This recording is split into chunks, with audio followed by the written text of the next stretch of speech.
Keep digging that hole a little deeper, Canada. Keep piling on that debt. It's down there somewhere. Happiness has to be there somewhere. You're almost there. Maybe just another foot further. Just keep digging. Keep digging. You'll get there someday. Hey everyone. I just don't understand people today. I mean, there are times, and trust me, even throughout my history, there's times, obviously, that, accumulating some debt in the here and now for the prospect of long-term gains in the future, that's something that that's something we've all thought about, and we've probably all done at some point in time or some junction in our lives, right? The problem is, if you're aware of what's going on today, right, and how precarious the economic situation is in not just Canada, but in a lot of Western countries, this is a time that you really should be practicing some fiscal prudence, right? And being wise with your spending habits and behaviors. I mean, it just makes sense because, like I say, you just look at it now. Just look at the culmination and the totality of all the aggregate aspects of not just economic and financial, but the social and political aspects of what's happening in our country. And the wise people, such as myself, yeah, I'm not looking to accumulate or assume any large amounts of debt at this juncture, at this point, right? Yeah, I'll wait till, there's a more opportune time. That's the thing. It's all about, I'm not against debt per se, right? Sometimes it can be a benefit. It is, though, bringing, things forward, and you pay with them in the long run. So that obligation is always going to be there. So you have to be wise enough to think about, yes, I can enjoy the benefits of the debt I accumulate now, right? Go buy that new car, that new house, or da-da-da. But that, how quickly that rush, that high, how quick that wears off after that initial spending, right? After that initial adrenaline rush is worn off, it's like, oh, shit. Now I'm on the hook. And nowadays, think about it, nowadays, cars are like, what, up to 7, 8, and even 10-year loans. Houses, you got ridiculous overvaluations of these homes where you're like looking at paying, what, especially in some of the biggest cities in Canada, like in excess of $1 million for houses that, trust me, they're not anywhere remotely close to that. And even some of these new home construction, let me tell you, as someone that's worked in the new home construction industry for many years, yeah, if you knew what kind of material that your houses were built out of, and they look nice. Yep, they look nice. Just like a lot of the cars. They look nice. They got a lot of amenities. But doesn't take long for the rust start showing or for the wear and tear to start showing, right? So you got to be, like I say, you got to be wise with your investments. But because it's that mad dash, that mad race to consumption to create this false speculative growth in GDP as if that's some magical number that, oh, look, there's a growth in GDP, therefore we're all doing good. Like, what the fuck? Whatever happened to being fiscally responsible and conservative in any way, as we're seeing? It's like, they're not teaching that in school. That's pretty much a guarantee, right? And why would they? Look at the schools today. Just a pure abstract model of socialism, right? I mean, look at it. Forced wealth redistribution model. Nobody's held to account. Big giant, unions, right? Cronyism, corporatism. Big government, right? I mean, it's all just so devastating. But anyways, forget all of that. But Canadians, a lot of them, and that's the thing when we're talking about numbers in aggregate, right? Averages or means. They're not taking into account people like myself that don't have a large amount of debt. And matter of fact, I have no debt. Zero. I owe nobody nothing. At this point, not saying it's not going to change at some junction or at some point in my life, but at this particular time, in this particular junction in my life, me and my wife, we've managed to, even through all the crap we've had to go through, right? We've managed to just put our head to the grindstone, right?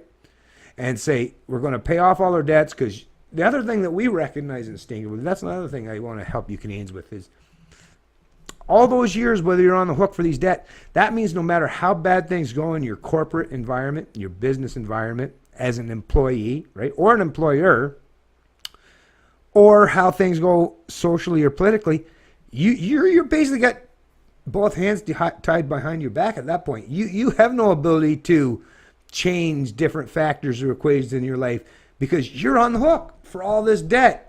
And they will hold you to account, especially you students, especially you young people with your student debt. Yeah, the government will never let you off Never, ever, ever, ever. It's actually the only debt obligation in the private sector.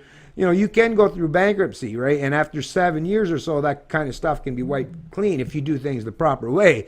But when it comes to government debt, right? So not just education, but the federal and provincial debt loads that they're trying to impose and force onto not just you, but your successive generations. That's going to stay on the books. And that means a lot of people are going to be harmed, not just financially and economically, but socially as well, because there's a lot of, and within their families, right? There's a lot of pain and devastation that's going to happen. And it's a little bit further off in the future. So yeah, enjoy it in the here and now. But that future's coming. You can't, we're not this is not a storyline. This is not a movie, right? You can't just hit pause and leave it there. Future's coming. Winter's coming, folks. For those of you that watch that Game of Thrones, right? Consumer non-mortgage debt rises 3.3% in second quarter, Equifax. Equifax says non-mortgage debt rose to the equivalent of $22,595 per person in the second quarter. But like I say, they're averaging that out over the population, which, like I said, there's probably not a whole lot of people like under 18 that have that kind of debt, or like I say, people like myself that have no debt. So think about what the numbers, how they would really skew, what they would really represent. In reality, what this really means is there is a small segment or small to medium portion of the Canadian population that actually are accountable and on the hook for all of this debt, right? There's a segment of the population that's not on the hook at all, right? And I'd say it's a substantial amount. The poor people that can't afford it, or the rich that don't need to have to assume or accumulate these amounts of debts. So you're basically talking about your predominantly middle class, some aspects of your upper lower class, and some of your lower upper class. That would be predominantly, if you're looking at thing on scale or on scope, that would be the demographic group, or that would be the group, predominantly economic group, that would be the ones that would be assuming and accumulating all this debt. And they've been enjoying and benefit from it tremendously, because every time it's like, oh man, I'm going to have to suffer the consequence of all my stupid behaviors, right? Overspending, putting myself in too much debt. Luckily, they've had central planners and governments and central banks that have helped them and keep them off the hook for all this time, for in excess of a decade in Canada, especially after the financial crash of 2007, 2008. The government was just all about extend and pretend. Central banks, we'll keep throwing you a lifeline here. Don't worry, every time we get a chance. And I mean, it's all this extending and pretending is like, isn't that wearing heavy and hard on your head? No wonder there's so many alcoholics and people that are, turning to drugs and illegal substances or prescribed opiates and antidepressants. No wonder there's so many out there looking to these kind of crutches to prop you up. You probably need to just get you through your next day, right? I don't know why you would want to continue going down that road, but actually, yes, they do. You put yourself in a precarious position and you realize that there's no easy way out of it now. Well, that's why it's wise to be prudent and don't put yourself in that kind of economic or financial position in the first place, right? Take it from someone who knows. I won't do it. I did that many years ago when I was a young man, and I realized, but see, I learned my lesson. It only took one time to see how bad of a situation a person can put themselves in. I was like, nope, not going to do that again. There's a lot of Canadians don't want to learn their lesson the easy way. Don't want to learn their lessons the easy way. They want to learn the hard way. As long as governments keep their fucking hands out of my pocket and this forced wealth redistribution model, as far as bailing out all these people that keep indebting themselves tremendously and to such a substantial level, I don't give a fuck. Put yourself in debt. Because like I said, I've already prepared, I've already got redundancy and make sure that I'm going to be prepared no matter what happens, right? With the economy. Like I say, but don't think for a minute. And that's another thing. I'm making sure that I have nothing that the government can take. I mean, I have things, but I'm going to make sure there's no way that they can tangibly take it away and translate that into some fucking monetary value where they can use to subsidize or bail out other people that weren't as fiscally prudent or as fiscally responsible as I am. That you recognize and realize. And there are a lot of Canadians at this stage of the game that are starting to recognize and realize that reality and doing the same thing. That's just another truthful aspect. Equifax Canada says non-mortgage consumer debt climbed 3.3% year over year in the second quarter, and warns that consumers' ability to keep up with their debt payments could be affected as interest rates and borrowing costs rise. Tomorrow, that's another day. Tomorrow's the day, actually, we're going to find out if the interest rate in Canada is going to go up by another little bit, maybe 25% or 25 basis points, or 0.25% or 25 basis points. We'll find that out and see how much that sweats out and see how much that makes the habitual borrowers nervous and biting their nails and chomping at the bits, right?